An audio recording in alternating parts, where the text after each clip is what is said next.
All right. Hello, everybody, and welcome to Geopolitical Trends, where truth matters. Yes, I am back home, and that's where I am communicating with you from after my return from China. We're very excited to be back here and, of course, connecting with you. So, uh, before I'll move forward and get into details, I want to do one quick clip here from one of our sponsors. It's Outskill Free AI Workshop.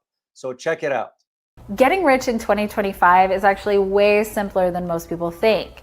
You don't need years of experience or a fancy degree from Harvard that leaves you in debt. You can actually start earning in a few weeks, whether it's a high-paying job or just you wanting to launch something of your own. AI isn't just helpful anymore, it's required.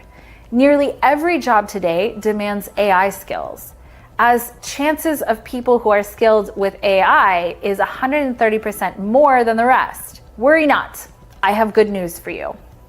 This weekend, you can join the 2-day AI Mastermind Workshop by Outskill, the world's first AI-focused education platform. It's happening this Saturday and Sunday from 10 a.m. to 7 p.m. Eastern on both days. By just attending the 16 hours with the expert mentors, learners from Outskill have built and shipped over 100 AI products, all with zero code and working revenue models of 4K to 5K. Now, this training normally costs $895, but I've partnered with Outskill to give away 1,000 free seats. Free, guys! Exclusively for my viewers, just for the next 72 hours. That's nearly $900,000 worth of training completely free. By the way, it's rated 4.9 out of 5 on Trustpilot and is highly credible. Now, what makes this different? Firstly, it's just 16 hours short. It's a short commitment, which is best suited for someone with a busy professional schedule. You also get free lifetime access to Outskill's exclusive paid AI community to grow alongside 5,000 plus AI first professionals. And also their AI learning dashboard is super seamless to navigate, which enhances your overall learning experience. Over 10 million people have attended this training in the past year across different industries. And now it's your turn. During the 2-day live training, you'll learn 10 powerful AI tools, prompt engineering, automating your workflow, and building AI products without code. Also, if you sign up now, you'll get exclusive bonuses worth $5,100, a prompt Bible with 3,000 plus high-impact prompts on day 1, and a roadmap to monetize AI on day 2, a personalized AI toolkit builder, only if you attend both days. I've even wanted my entire team attending this. That's how valuable it is. Limited seats are available and they are filling fast. Grab yours now, free, via the link in the description. P.S. Join the WhatsApp community to stay updated before the big blast. Now back to our show. All right. So I hope you guys check it out. So that's I'm gonna do it this weekend. So because I just got back here and I need to learn about AI. So anyway, very, very, very excited to be with the community here. First of all, let me say hi. I always do. Lian, good to see you. Rampel1, as always. Athene Wu, good to see you. YT, Army with Harmony. Who else is here? If God Carleon, good to see you. Alistalokin, as always. So very, very excited to see you guys and be back here with you. Some other time I'll talk to you about literally what I have noticed in my recent trip to China. Big changes, big developments. And speaking of the China, the last video I did, I was surprised to see how blurry it was. Even though when I was recording that on the Bund and the Nanjing Street, it was as clear for me on the screen. So I don't know what happened. So there's beyond my control. I'll see if I can fix it. And if not, life goes on. So, all right, what I'm going to be talking about today, I'm going to be talking about Rubio's recent visit to both Israel and Qatar and what it means within the big picture of the geopolitical landscape in the region and where the US once again falls short in really understanding those dynamics. So this is what I'm going to get into the analysis is a topic I am very familiar with, given I wrote a book about the U.S. Foreign policy in the Middle East that tackles this particular aspects right here. That's when I remember discussing the U.S. failed policies in the Middle East, and one of them will be what I'm going to be talking about today. So before I do this, I just have some housekeeping items. On Friday, I am going to be doing for you a live stream on Burkina Faso. Yeah, I didn't forget that. It just the community, when I did the survey, about 44% of you wanted me to address the Qatar-Israel topic first. Then it was about 39% of you wants me to address the Burkina Faso, which I'm going to do on Friday. So make sure to tune in for that. I have very some interesting information regarding that. Second thing is be on the lookout starting on Saturday. I lined up a lot of interviews with some very interesting guests. So I will be doing some interviews. So I will, of course, keep you informed regarding that one. So, all right, let's. I'm going to share with you some headlines because you need to know what's going on. More than 7,500 Israelis now have signed a petition. Guess what? Calling for the recognition of the Palestinian state and end of the war of extermination that sort of Tel Aviv has been waging against the Gaza Strip. Yeah.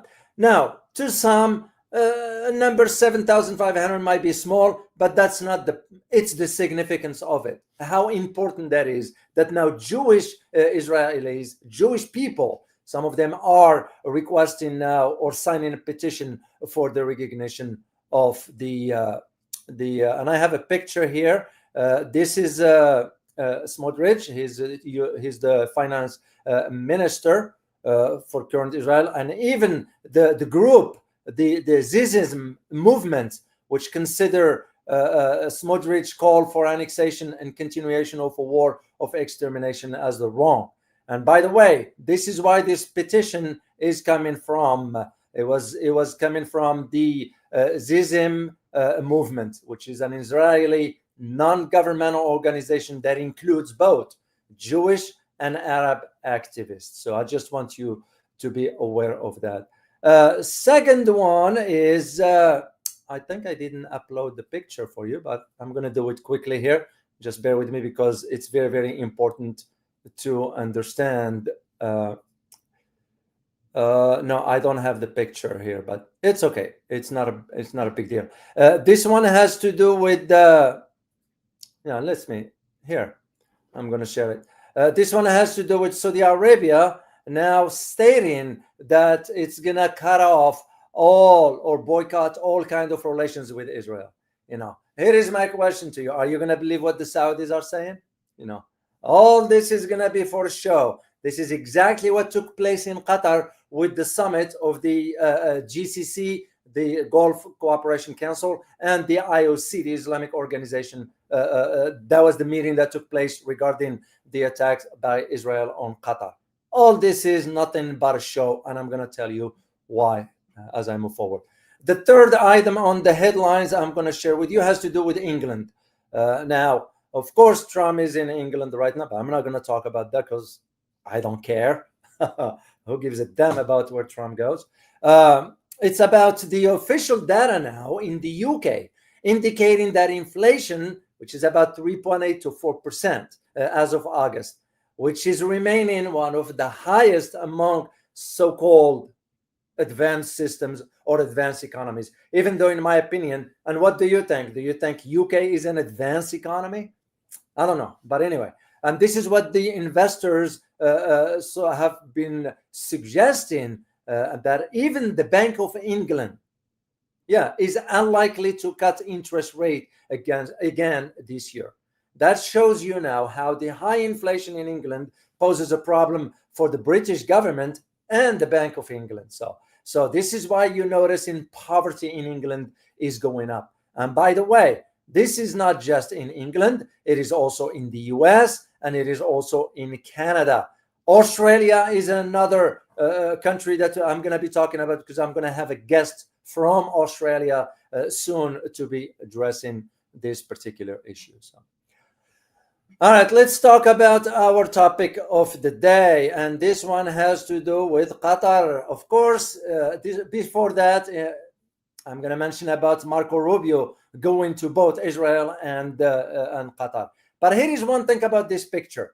You might want to ask yourself, why the heck is the secretary is taking his wife on a trip that's supposed to be for diplomacy and so forth? And who's paying for that ticket? Who's paying for that cost? Us, taxpayers. Why the heck is she going for a trip to Qatar and to Israel and so forth? That tells you right there how corrupted our system is. But beside the point. So what's the importance about this is that it is my opinion, and this is my opinion. I believe that Marco Rubio was ordered not to criticize Israel while visiting Qatar. And I'm going to share some quote with you because you need to understand why was he ordered to do so, in my opinion. So, and this leads us to the key question of what is the end game for this? And at the same time, makes you wonder whether the GCC, the Gulf states, will activate the Joint Defense Pact. Yes, they do have one, and I'm going to be talking about this as I move forward. So, well, apparently the Trump administration is now all of its efforts sort of to balance its relations with sort of the allies in the Middle East. Well, when you think allies, who are you going to think of? It's not allies. Those are vassal states. Those are under our thumb, if I may use the term. So you have Qatar, the Gulf states, Qatar, Kuwait, Bahrain, United Arab Emirates, Saudi Arabia, Jordan, and Egypt. You know, we use the term allies, but in reality, they're not. We dictate the term to them what to do. And this is why the Marco Rubio went yesterday to Qatar after he went to Israel first. It's because he had to go to Israel to sort of bow to the master and be forced to go to the wall and pray at the wall.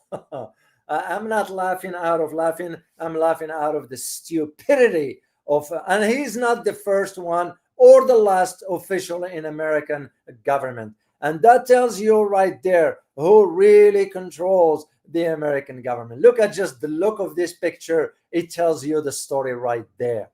You know, you don't need to be a behaviorist to read into this. Just look at the picture and it tells you the story. It's almost, I feel like, without words, Netanyahu is telling Marco, make sure you toe the line, otherwise you'll find yourself out.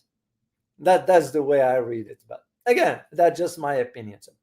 So the idea that before his visit, of course, Rubio called on moving beyond criticizing Israel. This is what led me to my conclusion that he had been ordered. Because remember, Marco Rubio is a neocon, but also is an AIPAC. He's supported by AIPAC. Throughout his political career in the Senate, it was funded by AIPAC. It's not a secret. To those who understand the domestic American politics, you will understand what I'm talking about. But all this comes within the idea of the Trump administration trying, and this is the key word, trying to balance its relations with Washington allies in the region. So, and of course, he has to be mindful of Israel's interests first. And this is why Marco Rubio trip was nothing but just a photo op. He ain't gonna accomplish a squat because, first of all, he's gonna go there. He went there to Qatar to dictate the terms. Don't fall for what Qatar is, what the media is stating. I'm talking from experience. You know, during my years in Washington, dealing with those countries, you know, I was sitting in those meetings. You kind of don't buy what the media is saying. And this is why I am saying some in YouTube, literally going out of, it's crazy what's been stated, that now Saudi Arabia is going to a war with Israel. It's nonsense. It's really nonsense. To me, the individuals who stating this kind of stuff need to refrain from this kind of sensationalization. You can't do that. You can't mislead the viewers that way. There will never be a war between Saudi Arabia and Israel. For a simple reason, because Saudis are talking to the Israelis behind the scenes. The same way the Turks, the same way the Jordanians, Egypt, and the rest. So, and this is why you have to understand and put this trip within its proper context. Remember one thing: Marco Rubio is not only Secretary of State, but he's also the National Security Advisor. You can see why. So, but the big picture of all this, geopolitically speaking, this represents sort of the latest episodes in the Trump administration's stumbling block regarding dealing with what the outcome of Israel's attempted assassination of Hamas leaders in Doha. Because remember, the Hamas leaders were meeting to talk about or to discuss the U.S. proposal for peace. But at the same time, are you going to believe what the U.S. is proposing? I mean, you must be out of your mind to believe what comes out of Washington. So even though you hear the media concurrently stating that, all these efforts has to do with the release of the Israeli detainees and a ceasefire. No. Why? It's because what the U.S. support means within the big picture. So, because here is what Rubio said. He confirmed that, emphasized that the U.S. and Israel sort of have a united front in seeking to end the war in Gaza by defeating the Hamas. That ain't gonna work that way. It's because Marco Rubio, which is a neocon, by the way, as I mentioned earlier, does not understand that Hamas is part of the fabric of the Palestinian society. No matter how you slice it, they will always be part of that. And this is why when you go back to 2006, and this is what a lot of people do not understand, you have to go back in history. 2006, when the elections were conducted in Palestine, Palestinians voted for Hamas. They didn't want to vote for the PLA, the Palestinian Liberation Organization, PLO. I'm sorry, not PLA, PLO. In 2006, because they wanted Hamas to manage the Gaza Strip, and we didn't like the outcome. Well, we say we stand for free elections, and when the elections outcome came up to not our likings, we didn't like it. The same thing happened in Egypt. You all remember with what happened with Mohammed Morsi. When he was elected by the Egyptian people, all of a sudden, the Saudis and the Americans got the green light for Sisi, the military guy, to go ahead and conduct a coup. We backed it up. So here is what Rubio said, and I quote, "No matter what has happened or is happening, the goal remains the same. Hamas must cease to exist as a militant group that could threaten peace and security in the region, and the people of Gaza deserve a better future, but that cannot begin until it is eliminated." End of quote. This is again where I see the lack of understanding, the lack of possessing depth in understanding what this is all about. Marco Rubio is talking from a talking point that's been provided for him. Because remember, he is supported by AIPAC, the American-Israeli Political Action Committee, which funded members of Congress. It's not a secret, guys. So he is, in addition to that, a neocon, one that is pushing. I mean, if you only read his statements on China, for example, this is why he's a persona non grata in China. He can't go to China and will not be allowed, and rightly so. So the ones that has been advocating for arming Taiwan to the teeth to fight China. Well, Taiwan cannot fight China. So it's no arguments. It's no different than what he is stating here. And when he said, for example, another quote, "While everyone would like to see negotiated end of the conflict, we must be prepared for the fact that brutal terrorists do not usually agree to things like that. Ultimately, a brief military operation to eliminate Hamas will be necessary." End of quote. This is once again a contradictory for what the reality is. I'm going to remind you, a few months ago when it was a call at the UN Security Council regarding the starvation, who vetoed that? It was the United States. So when Marco Rubio is saying that everyone would like to see negotiated end of the conflict, we're the one who vetoed this back then. So you can't be saying one thing and doing another, which is, by the way, the hallmark of American foreign policy. This is why we don't have a cohesive and well strategized foreign policy. We haven't had this for the last 40 plus years. So, and this is why in the Middle East, and I'm going to talk about it as I move forward here, this is why in the Middle East, we are just reacting to events. As I disclosed in my foreign policy book about the U.S. failed policies in the region. So when Rubio argued for statements like, for example, and I quote, "The crushing defeat and complete destruction of Hamas, the disarmament of all its weapons, and its complete non-participation in shaping or managing the future of Gaza. Prior to that, the full and comprehensive release of all detainees, living and dead, is in a single batch." End of quote.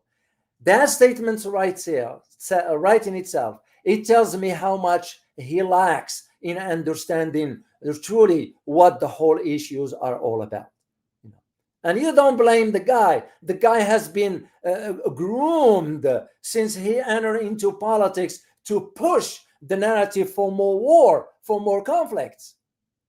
And of course, when the support from AIPAC became evident, they bought the guy. So he was bought, basically. This is what most politicians in Washington are. This is why our system is corrupted beyond belief. So now, when you think about what the Prime Minister, Bibi Netanyahu, who is wanted by the International Criminal Court for war crimes in Gaza, this is where Rubio said that an agreement with Hamas to end the war probably will not happen because brutal terrorists often don't agree to disarm. End of quote.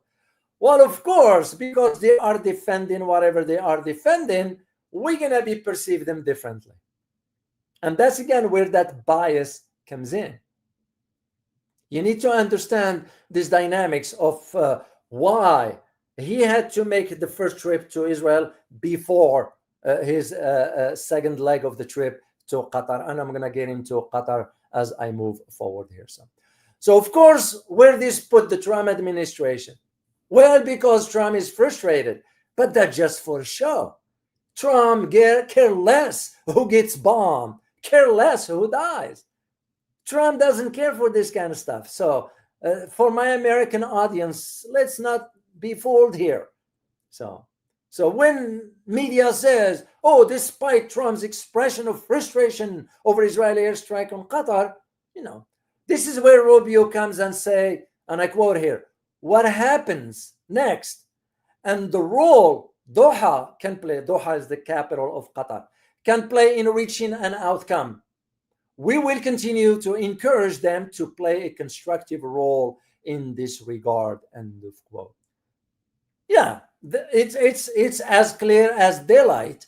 We're not going to condemn what Israel did. It's because we don't care what Israel does. And Israel does not need our permission to do whatever.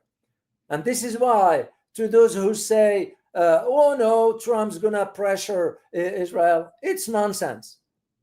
Even some foreign policy analysts who have been arguing what this incident with Israel attacking inside Doha, inside Qatar, that is going to now force Donald Trump to put pressure in Israel. He can't. He can't. It's the other way around.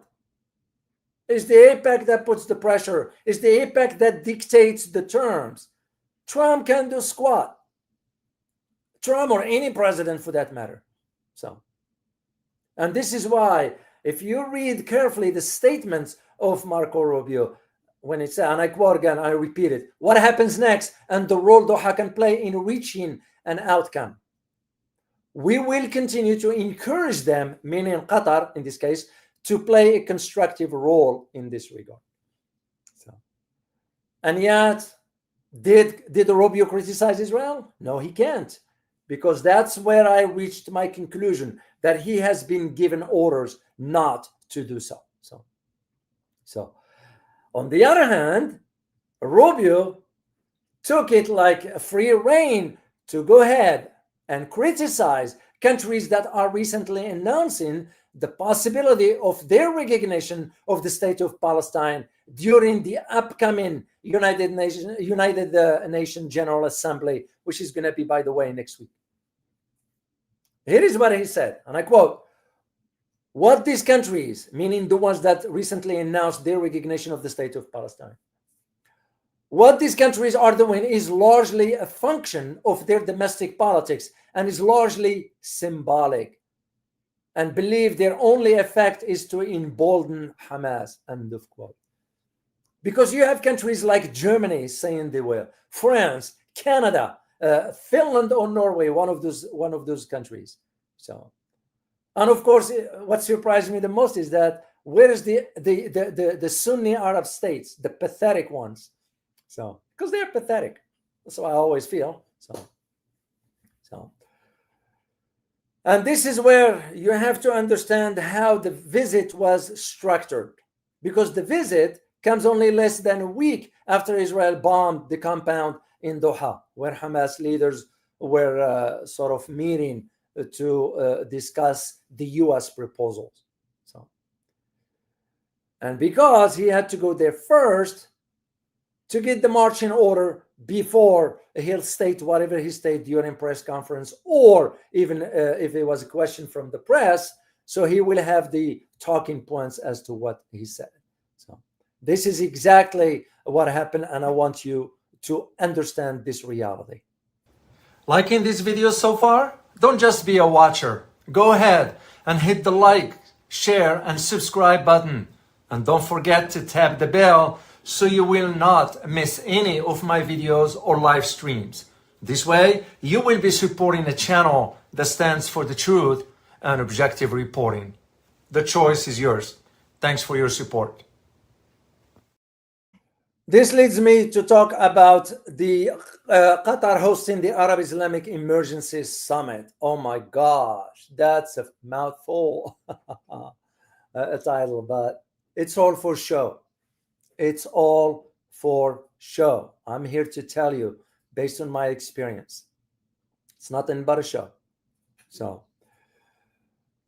the Arab and Muslim leaders gathered in Qatar to condemn Israel's attack on Doha and warn that war on Gaza is a campaign of extermination. What's new?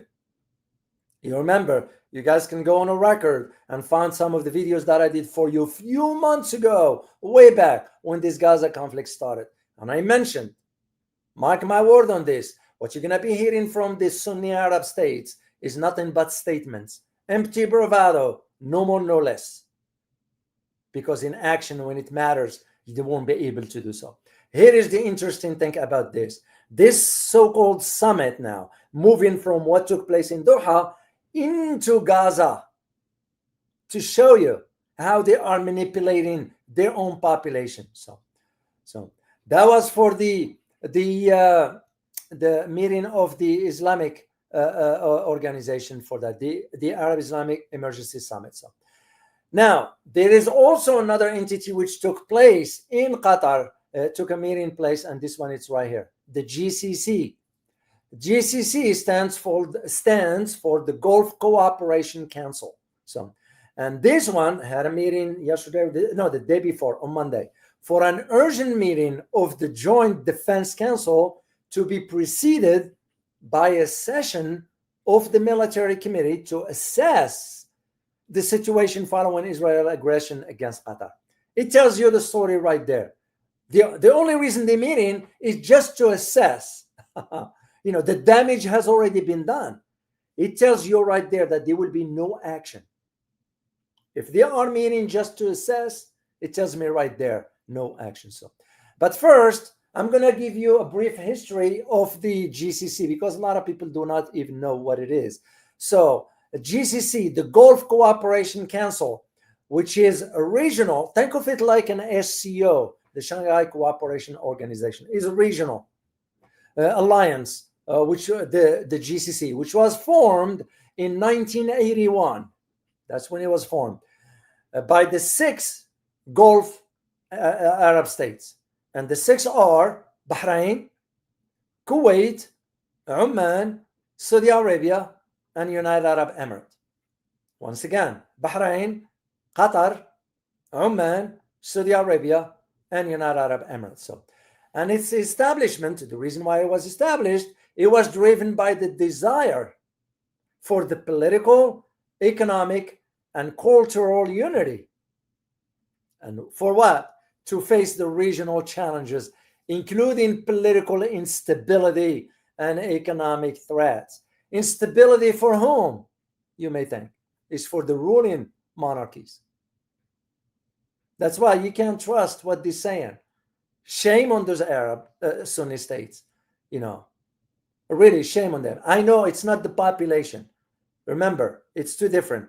One thing the Arab countries do, they devote so much money into internal security to control the masses.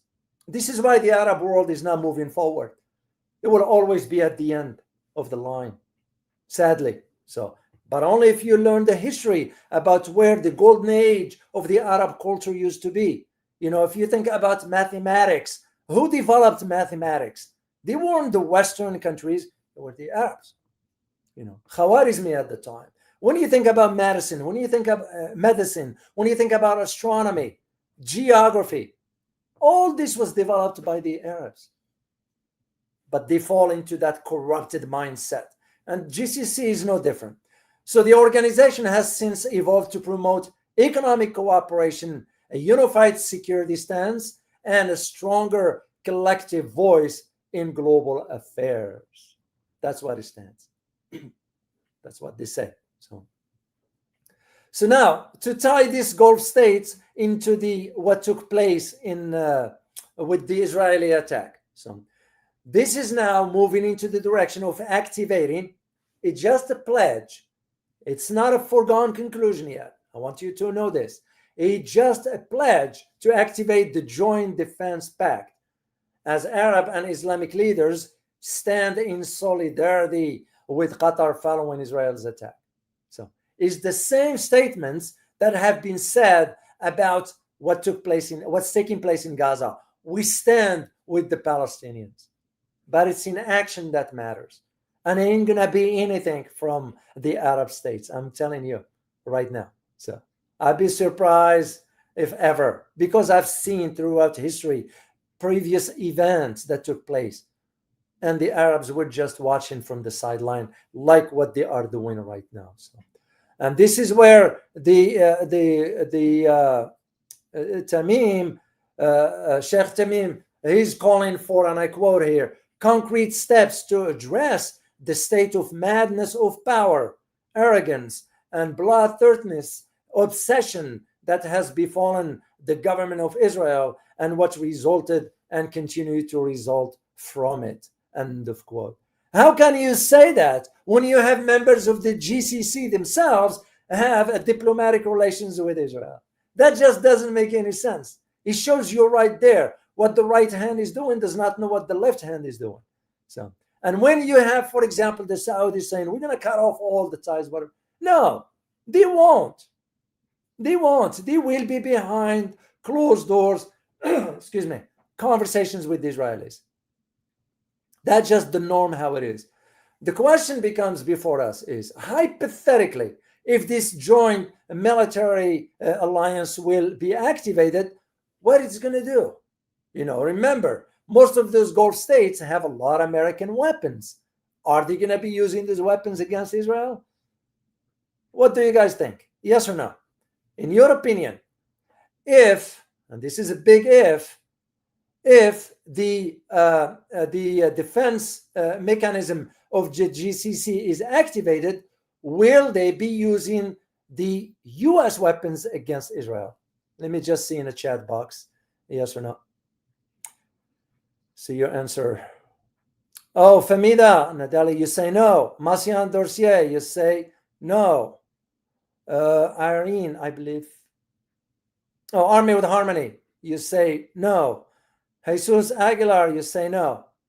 Atin Wu, you say no. You guys got it. Absolutely correct. YT, you say no. I agree with you. I don't see that happening because they can't. They can't. They are under the thumb of the US. I mean, Qatar in itself has the largest military base in the region. That tells you the story right there.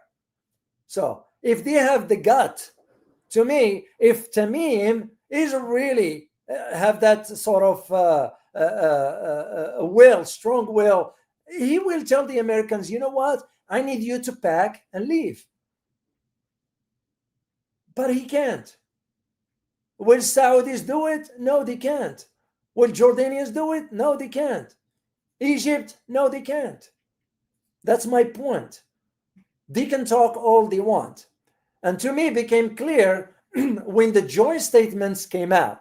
I had a chance to read it in Arabic, and I'm going to share few. I'll share the first one in Arabic with you. To those who speak Arabic, you'll understand what I'm saying. When it says, and I quote here, أدانت البيانات الهجوم الإسرائيلي واعتبرته تصعيدا خطيرا وانتهاكا لسيادة قطر والقانون الدولي واعتبرت الغارة اعتداء على الجهود الدبلوماسية الرامية إلى وقف إطلاق النار في غزة. End of quote.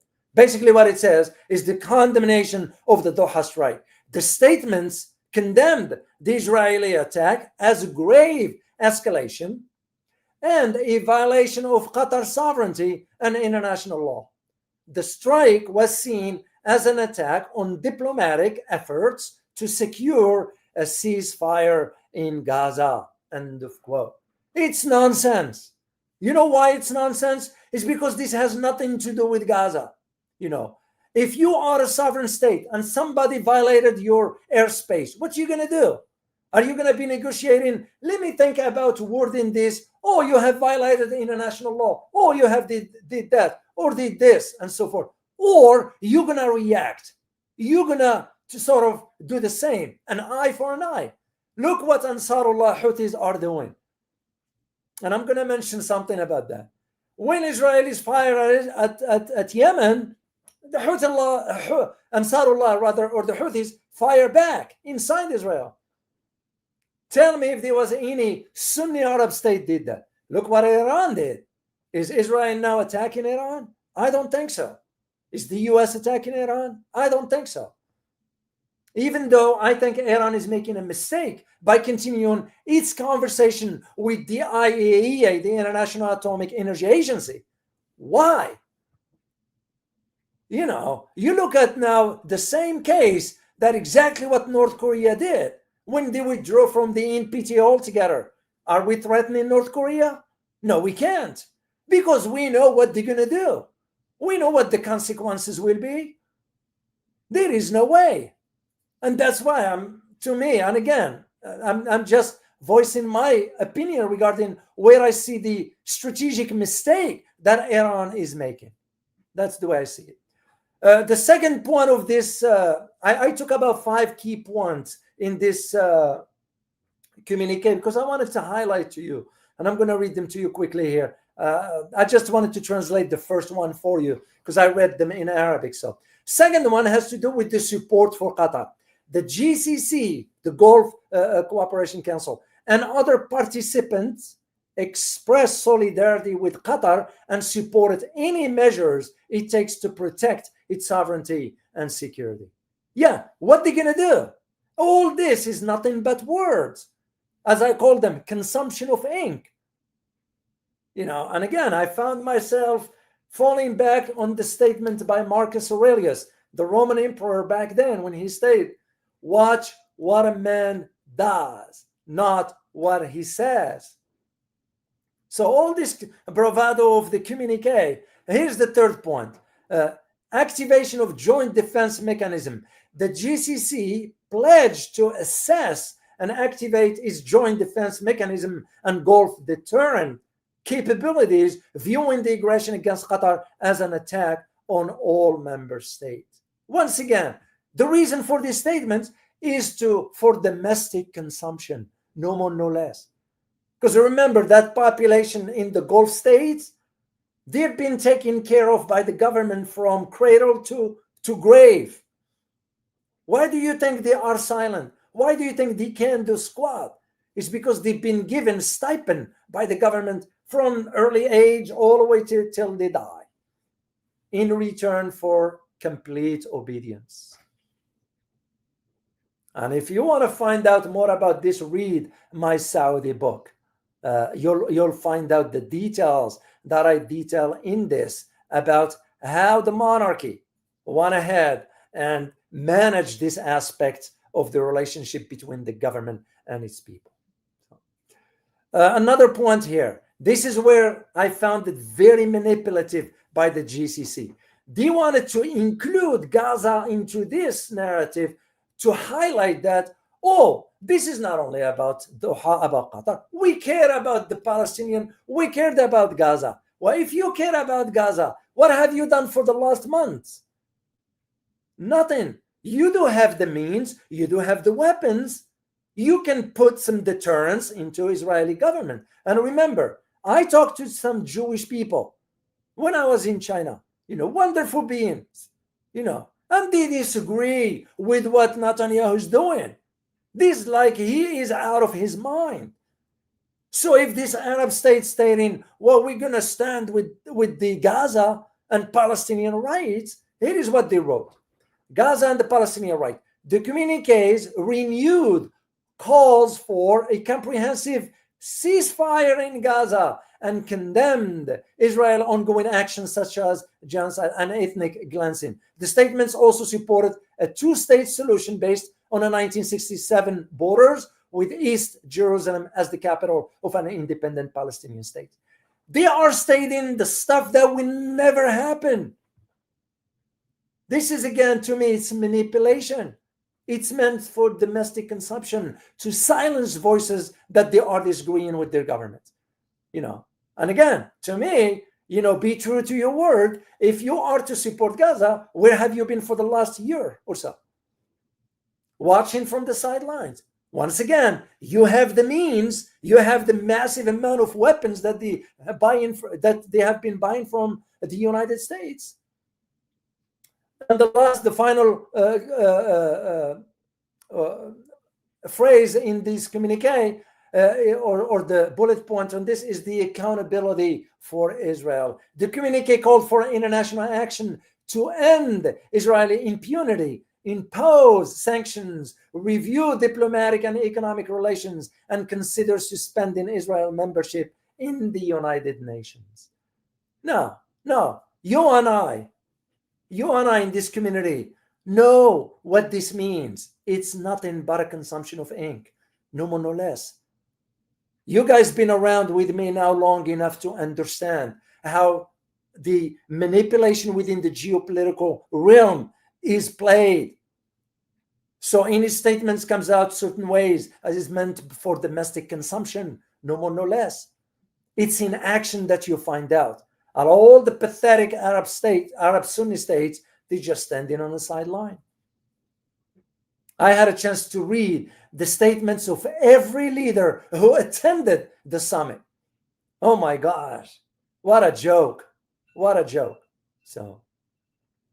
But all this, we have to put it within a much bigger picture. As a geopolitical analyst, I have to think in terms what this means for the geopolitical landscape of the region. And once again, I argued this back then in my first book. That was my first book, by the way. When I argued about the ambiguous American foreign policy in the region, because it was always ambiguous. That's why we always continue. We continue to fail even till today. But the big picture to all this, with Israel's action in Qatar, it tells me personally about Israel's expansionist vision. Netanyahu is not thinking the borders of just with Gaza or Palestine or Lebanon or Syria. No. Let me see if I can pull up the map here for you. We're talking about the entire region when you consider where Israel is, right here at the top. So this is exactly what Netanyahu is thinking about. So, and this idea, when the Qatari emir is like, well, you know what, we have to be careful about Israel expansionist vision and so forth. Then what did you do about it when your capital was bombed? Right there, because that was not only a violation of international law, which it was, it's also a slap in the face for Qatar and any other Arab countries. Because if you think, here is one thing I need you to understand. If you think this was limited only to Qatar, you're mistaken. I would not be surprised that Jordan could be next. Saudi Arabia could be next. Egypt would be next. Egypt is going to be very tricky part. Why? Why Egypt will be a tricky part? It's because of one act that took place back then. This is Anwar Sadat and Menachem Begin, when Egypt signed the peace treaty with Israel, first Arab nation to do so. And I'm going to touch on this as I move forward here. But this is, again, just to highlight to you the idea that because you're going to now be seeing, we already been seeing Lebanon being attacked, Syria, Yemen, soon it's going to be Iraq, but not Iran, because Israel found out they are not going to do that again. It will be a suicide if ever Israel now attack Iran once again. So, and for Yemen, well, because they find it easy for propaganda. Recently, Israel launched about 12 strikes on Hodeidah port. 12 strikes, because they wanted to destroy certain, what they call them, the docks. There are about 4 docks where the big ships dock in. They want to eliminate that. So, and by the way, when Qatar is stating all this and this GCC and all that stuff, no. The fact remains that Israel doesn't care, doesn't worry about what Arab states going to do. Israel is convinced that Arab states will not risk their regimes if they react to Israel. Another word, if they retaliate. Because they are, in a simple word, the Arab state, from the Israeli perspective, they are more concerned about the survival of the regime than worrying about what Israel does. And that gives the green light for Israel to do whatever it wants. Mark my word on it, especially in the Arab nations or Arab Sunni nations, because Israel will not do now what it did in Qatar, will do it to Iran. The next one that I am also seeing on the horizon, and this is just me thinking out loud, is that Turkey is going to now be preparing itself just in case. I don't see Israel doing this for one reason and one reason only. It's not that Israel fears Turkey. No, it's because Turkey is a NATO member. And if Turkey is attacked, that means NATO will have to activate Article 5. And once again, leads us to the key question. Do you believe NATO is going to activate Article 5 against Israel? I mean, think about it. Who controls NATO? It's the US. Who controls the US is Israel. You got my point. So this is why when you hear all these statements, it's nothing but a bravado. And by the way, it was no immediate, out of following these meetings and these summits and hoopla and all that, it was no immediate political or economic measures were announced against Israeli aggression at the summit. That tells you right there. It tells you right there. And this is why I disagree with some analysts in the Middle East. At least the one here, I read some, but not all, but I am very careful because I understand how think tanks work here in America and who they are working for. So the analysis will always be tailored towards what the government wants. But this one from some analysts in the Middle East, which some of them in academia, which I disagree with their assessment. Some of them are arguing that, well, now the United States President, Donald Trump, is going to rein in on his closest ally, Israel. That's nonsense, respectfully. They are entitled to their opinion, but I disagree. It's because it's the other way around. Is Israel that takes control over the U.S., not the U.S. over Israel. So this is a reality. And this is why, if you think about what Rubio stated, that's why he was given the talking points. And I'm going to repeat one of them when he said, and I quote, "We expect that's once, in geopolitics, when you learn about certain keywords, it gives you an indication where things are headed. When you start a phrase with "we expect," that means it's non-negotiable. We expect our strategic partners in the U.S. to use their influence on Israel for it to stop this behavior. We really do expect that. This is what one of the analysts in the Middle East stated. Why? Because he is thinking that the U.S. have leverage and influence over Israel. It's the other way around. And this is, again, where I see the OIC, the Organization of the Islamic Cooperation, which also met to discuss all this. Here is what they said, and I quote, "We condemn in the strongest terms Israel's cowardly and illegal attack on the state of Qatar. We respond with the absolute solidarity with Qatar and support for its steps." End of quote. Well, this solidarity is not going to cut it if there is no action. It's the same arguments I've been making about Gaza. You can talk all you want. Till there are actions on the ground, nothing's going to change. And once again, you have Jewish people themselves inside Israel are against their own government for conducting this kind of behavior in Gaza. So when you have an Arab summit like this, using this particular venue to push the narrative for domestic consumptions, it tells you the story how hypocritical they are. So, and of course, the communique had to conclude with a sort of praise to Qatar's response to the attack. What response? What have they done? And I remember when I talked to you about it when I was in China, I said, mark my word, I don't see anything coming from Qatar is going to retaliate.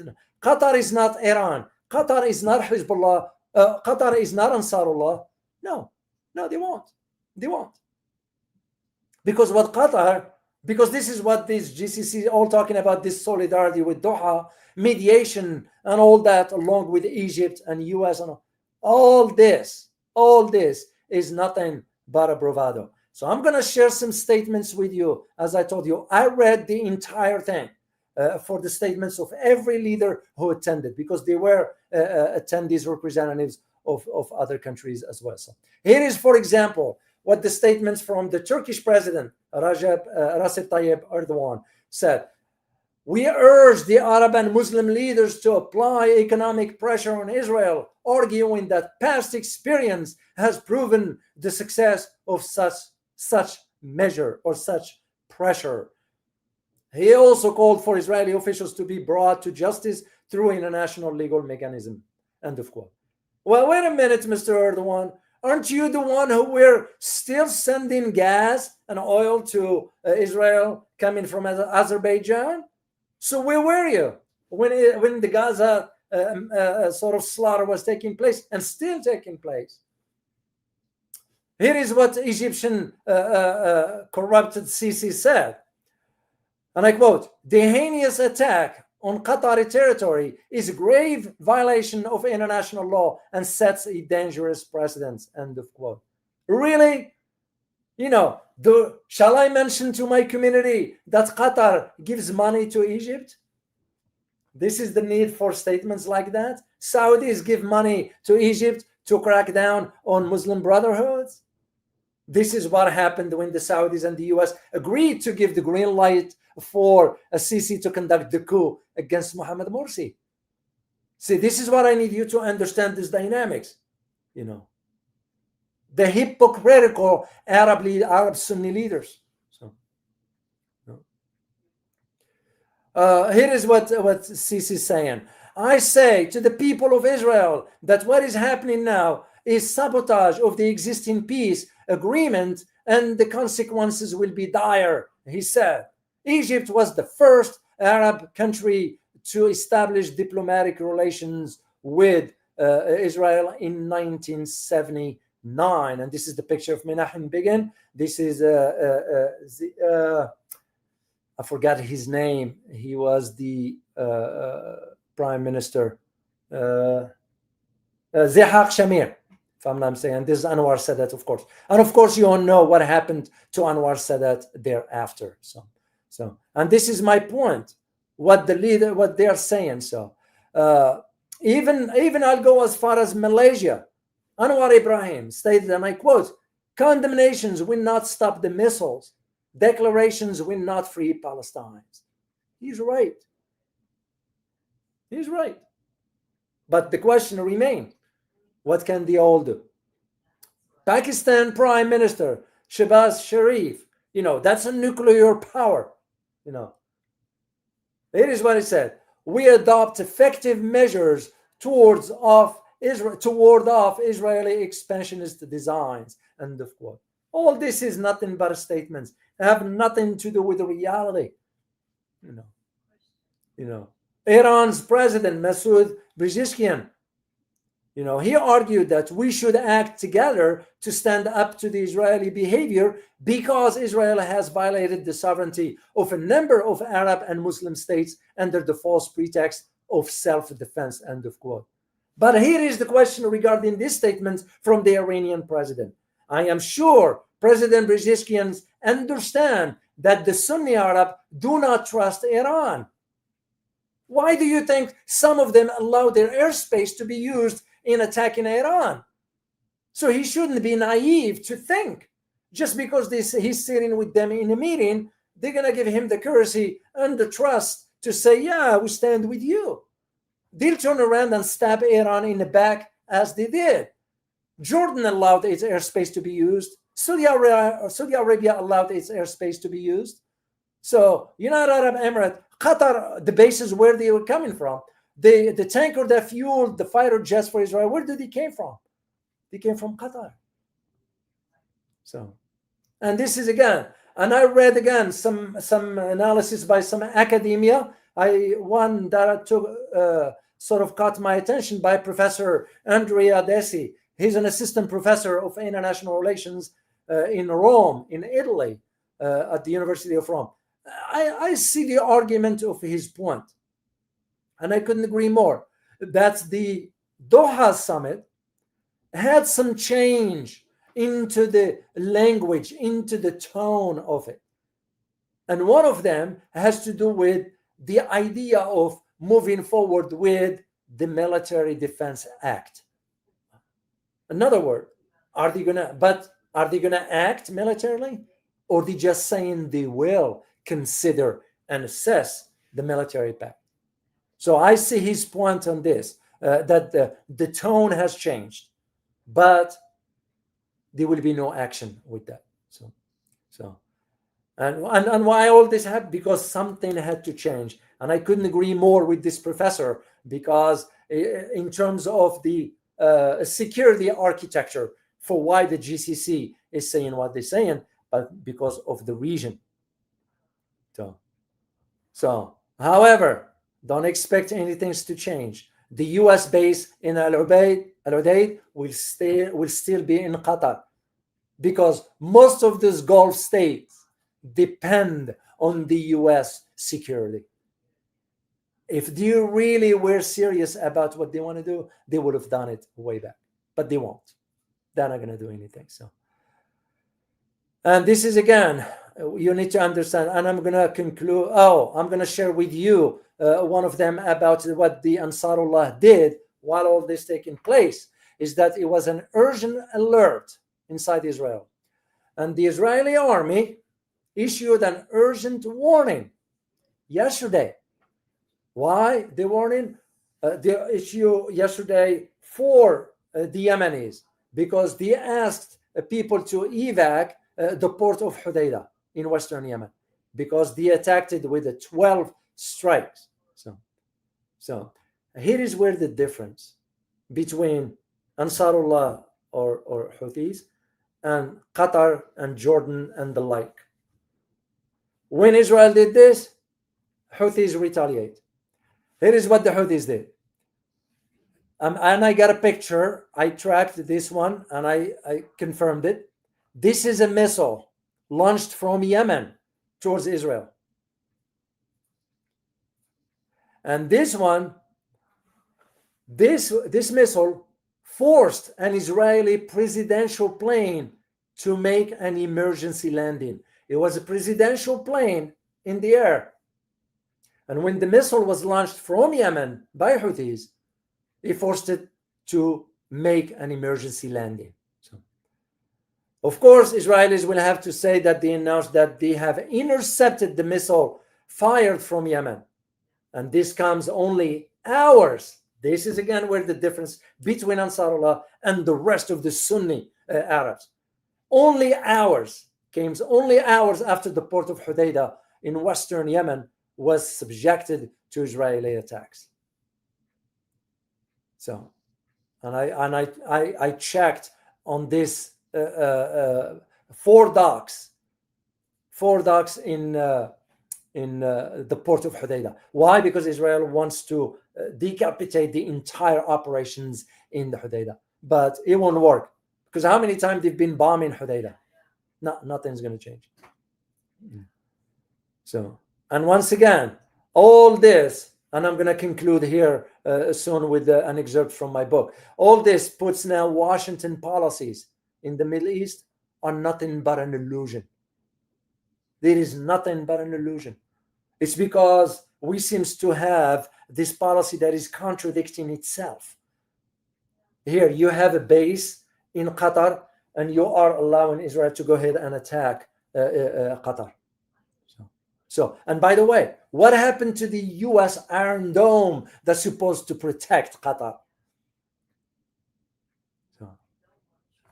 And once again, I had a chance to read from a foreign policy analyst here in the US. His name is Stephen Cook. So I see the arguments and makes logical arguments regarding American sort of policies in West Asia, because these policies today are also the product of the political illusion. Why? Because they are far removed, and I couldn't agree more with this, with Mr. Cook's arguments. They are far away from reality. And this is why the Arab states won't be able to do squat. They don't have the will, they don't have the determination to act. Despite the massive amount of weapons they have. The Saudis buys in the billions of weapons just being stored. What for? Of course, that's why we never gave them the F-35s, because we have the kill switch for that. And we're not going to let them use that against Israel. Simple as that. So, and here is where the problem, and I couldn't agree more with the author of the article on the foreign policy part here. So, that when you look at the history of the American foreign policy involvements in the region, we go way back to the 50s. Okay, and I'm not going to go through the history. It's in my book if you ever wanted to read all that. I detailed for every president since Eisenhower, all the way, every president till the last one when I wrote the book in 2014, I believe. That's what it was. The one argument is that despite all the failures that we've experienced and we encountered and we introduced throughout the past decades, we still today continue to pursue the goals that are far divorced from reality. In other words, that failure of the past decades still persists today regarding American foreign policy. That's why we don't have any. We don't have any. Because our assessment, our approach, the so-called foreign policy towards the Middle East is still based on an outdated vision. So, that we exercised before and failed and has not achieved peace. We never achieved peace because we are not in support. You take, for example, the case of the Arab-Israeli conflict. We have never advocated for a two-state solution, sincerely, even though some argue that that will be one of the solutions. So, and this is why when you go back to this picture, 1979, that's the Prime Minister Menachem Begin on the left, and when he was delivering his speech in 1977, if I recall, and he was in the Knesset at that time. Why? Because the Egyptian president, Anwar Sadat at that time, who was sitting at the center, attended, while on his left side was the foreign minister, Zihak Shamir. That's why that policy never succeeded. The reason Egypt signed the peace, so we can, Egypt signed the peace agreement with Israel in return for at that time used to be $3.3 billion or 2.8. Now it's about $2.2 billion a year. We've been giving them tax dollars, my dollars. We've been giving them to the corrupted entities in Egypt. It's not for the Egyptian people. The money ends up with the military. That's where it ends up.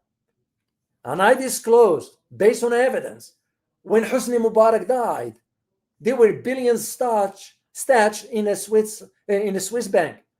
How did he accumulate these billions from? It's just, that's my point. That's what I want you to get out of this live stream. If there is anything, is that what Arabs do, they just talk. No Arab Sunni nations. So it's because one thing is certain, and I'll conclude with my excerpt from my book. One thing is certain, is that Israel's action in Doha, because revealed now, in my opinion, that Israel has moved beyond the parameters of where the conflict is confined in Palestine. And it has moved now to an open area. And that open area is the Arab and the Muslim world in the region. That's to me where things are. Let me conclude with my excerpt from my book here. This is what I wrote. I ponder how the rise of the new players in the Middle East and the return of old ones might lead to a coalition. Those dynamics put to the fore the question whether the established political order in the Middle East, as we know it, can be sustained. Hardly. Borders between Iraq and Syria, for instance, have blurred. Yemen and Libya are failed states, and ongoing internal power struggles unfold within the Saudi royal family. Egypt is in a chaotic state from both a political and a security point of view. These developments come on the heels of the reemergence of Iran on the regional and global stage after its nuclear agreement with the West, evidenced by the flexing of its military, ideological, and economic muscles. B, Russia's assertive foreign policy in the Middle East. C, the cautious, discreet diplomacy of China. And D, the ambiguous foreign policy of the United States in the Middle East.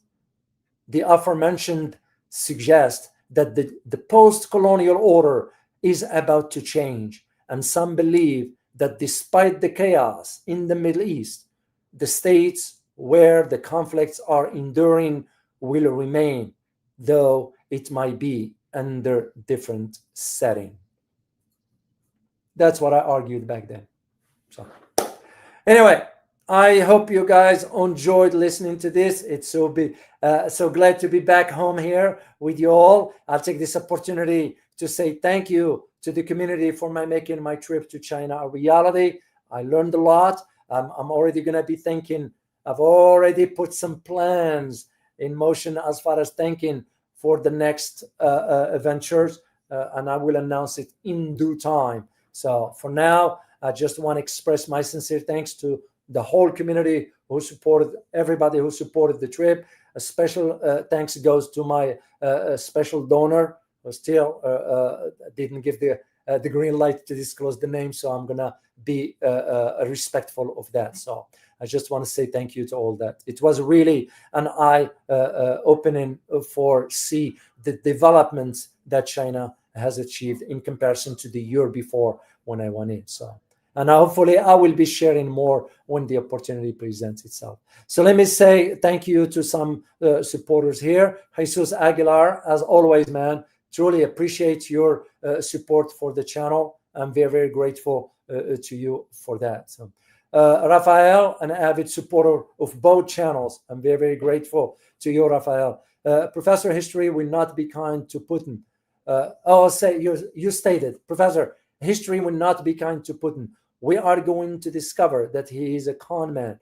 The way he is conducting the war is not making any sense. Some will argue, Raphael, because with the Russian might, you will think they will wipe out Ukraine. If I were advising Mr. Putin, my course of action will be different, even though I don't advocate for war. But sometimes you're going to have to use the hammer to make a point. Not seeing everything as a nail, except that you have to make points. So I see your point. Thank you so much, Raphael. Truly appreciate you for your support. Fareed, thank you so much. Hey, David, free ball here. Fred Ball. Good to see you, Fred. Why did Iran agree to get IAEA back? It's beyond me. It's beyond me, Fareed. I'm lost. I don't know. Once again, I don't know who's advising. And again, I am not doubting the abilities of those individuals. They are usually Iranians, are well educated. They are well versed when it comes down to international affairs. It just is beyond me that when you know the IAEA is the back door for the US, the IAEA can manipulate the reports in favor of the US agenda. It's no secret. And I don't know why Iran will ever entertain that idea. What do you think IAEA is going to do different this time than it did before? So that becomes the problem on Iran, not the IAEA. Like I said earlier, watch what North Korea did. They withdrew from the IAEA, from the NPT altogether. Over. And now, can the US threaten North Korea? I don't think so. That's my point. So also, these weak leaders deserve it. They sold out poor citizens. I agree with you about the Sunni leaders. They are incompetent. They use in religion, and I am not a religious man. I don't. You learn more as you grow older. They use in relation to the max, and the masses. They just poor educated. They are not aware of what's going on, and you feel sorry for. They don't understand. They just don't understand. So. And of course, those leaders will have to create a narrative that can feed it will be for the domestic agenda. That's what it will be. So once again, thank you so much, Fareed. Appreciate your support. Raphael, you got another super sticker, man. Truly appreciate you. You wrote, Professor, explain to me why the media is not saying anything about what Lavrov said yesterday. Russia will prosecute every leader who participated in that conspiracy against her after the war. Yeah, it's beyond me. As to now, they're entering into a phase because of what the Europeans are saying. And the Europeans now, I'm sure you are aware of, Raphael, what NATO is doing right now in Poland. They are really pushing to arm Poland. Into why? Because Poland can insist on having that the drone that was intercepted was Russian, because it was intercepted on the Polish airspace. So this track with your statements here. As to why Lavrov said that, I do not know.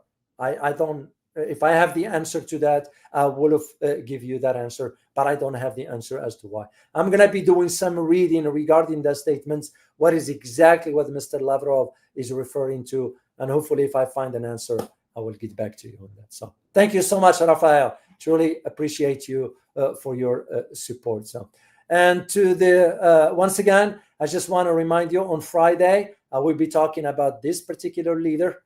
Really what's going on. There is a lot going on behind the scenes that is not disclosed openly. It's not classified. It's just not disclosed openly as to what the US is trying to do now.